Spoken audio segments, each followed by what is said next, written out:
A spinner is divided into equal sections that are labeled with the integer values. What is the probability of the arrow not landing on a section labeled with a positive number if the spinner is spun one time? Okay, so what we really need to understand is what is the probability of the arrow not landing on a section with a positive number. We need to, even though it's not bolded, it is capitalized with the word not landing on a section with a positive number. So we don't want the positive numbers. We actually want to highlight what is not positive. And we have two not positive numbers, which means they're negative. So that is what we're looking for. We're looking to not land on these spots right here. So we want to land on the negative.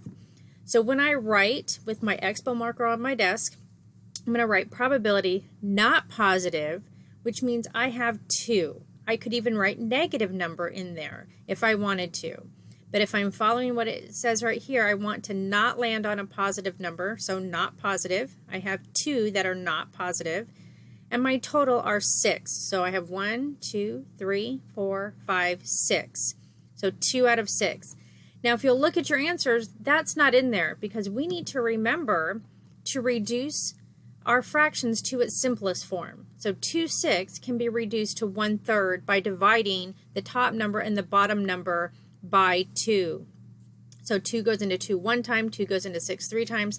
So my answer would be 1/3. 1/3 is my probability for not landing on a section labeled with a positive number.